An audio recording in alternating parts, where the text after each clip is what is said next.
Assalamualaikum warahmatullahi wabarakatuh. Perkenalkan, nama saya Muhammad Ridho Rinaldi, peserta Latsar CPNS Balai Diklat Keagamaan Makassar. Pada kesempatan saat ini saya akan menyampaikan resum substansi harmonis, loyal, dan adaptif. Yang pertama, harmonis. Keberagaman Indonesia bisa menjadi sebuah kekayaan dan bisa menjadi sumber perpecahan. Maka dari itu, kita membutuhkan harmoni. Harmoni adalah kerjasama antara berbagai faktor dengan sedemikian rupa hingga faktor-faktor tersebut dapat menghasilkan suatu kesatuan yang luhur.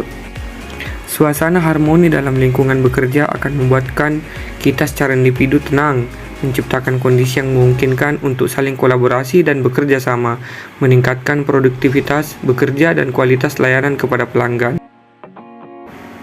Penegakan etika ASN ini terdiri dari beberapa poin, dari poin A sampai I.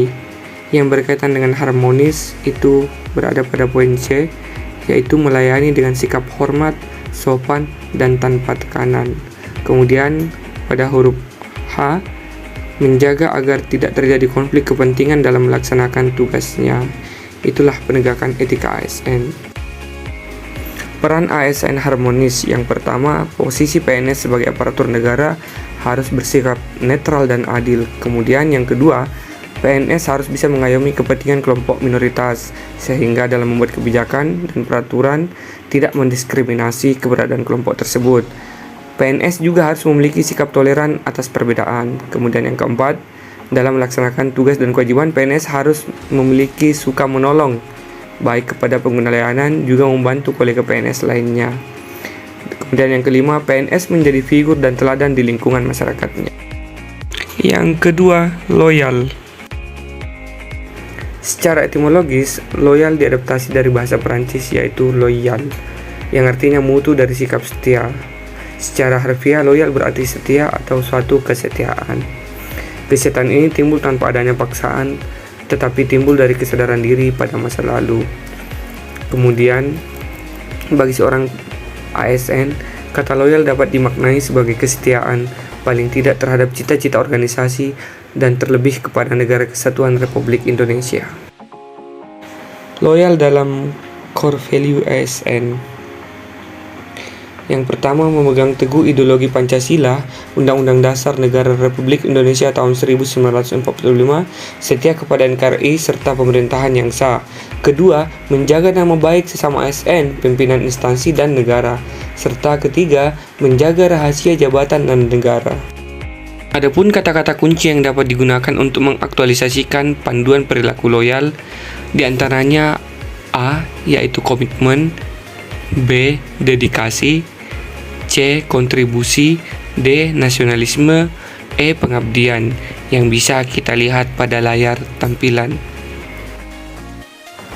Sifat dan sikap loyal PNS juga dapat diwujudkan melalui implementasi nilai-nilai dasar bela negara. Yang pertama, cinta tanah air. Yang kedua, sadar berbangsa dan bernegara. Yang ketiga, setia pada Pancasila sebagai ideologi negara. Yang keempat, rela berkorban untuk bangsa dan negara. Dan yang kelima, kemampuan awal bela negara. Yang ketiga, adaptif. Menurut Robbins 2003, adaptasi adalah suatu proses yang menempatkan manusia yang berupaya mencapai tujuan-tujuan atau kebutuhan untuk menghadapi lingkungan dan kondisi sosial yang berubah-ubah agar tetap bertahan. Batasan pengertian adaptif. Yang pertama, proses mengatasi halangan-halangan dari lingkungan. Kedua, penyesuaian terhadap norma-norma untuk menyalurkan. Ketiga, proses perubahan untuk menyesuaikan dengan situasi yang berubah.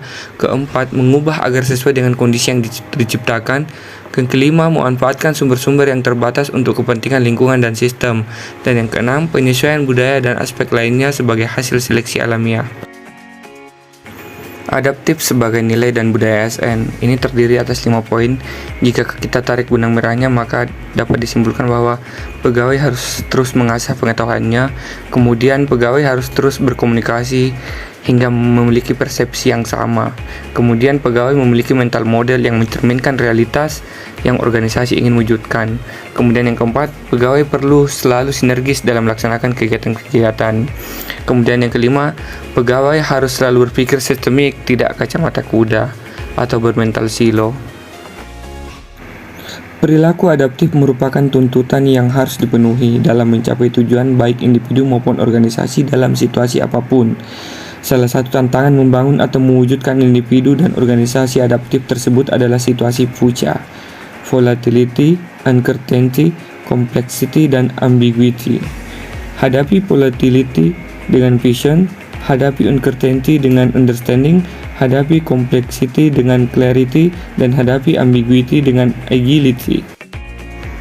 Perilaku adaptif menurut Johansen yang pertama, hadapi volatility dengan vision, yaitu terima dan rangkul perubahan sebagai bagian dari lingkungan kerja Anda yang konstan dan tidak dapat diprediksi. Kemudian B, buat pernyataan yang kuat dan menarik tentang tujuan dan nilai tim. Kemudian yang kedua, hadapi uncertainty dengan understanding, yaitu A, berhenti sejenak untuk mendengarkan dan melihat sekeliling. Kemudian B, jadikan investasi, analisis, dan interpretasi bisnis dan competitive intelligence sebagai prioritas. Kemudian C, tinjau dan evaluasi kinerja Anda. Kemudian D, lakukan simulasi dan eksperimen dengan situasi sehingga melatih Anda untuk bereaksi terhadap ancaman serupa di masa depan. Kemudian yang ketiga, hadapi complexity dengan clarity, yaitu berkomunikasi secara jelas dengan tim Anda. Kemudian kembangkan tim dan dorong kolaborasi. Kemudian yang keempat, hadapi ambiguity dengan agility, yaitu A, dorong fleksibilitas, kemampuan beradaptasi, dan ketangkasan. Kemudian B, pekerjakan dan promosikan orang-orang yang berhasil di lingkungan VUCA. Dan C, dorong karyawan Anda untuk berpikir dan bekerja di luar area fungsional mereka. D, hindari memimpin dengan mendikte atau mengendalikan mereka. Dan E, kembangkan budaya ide. Sekian dan terima kasih.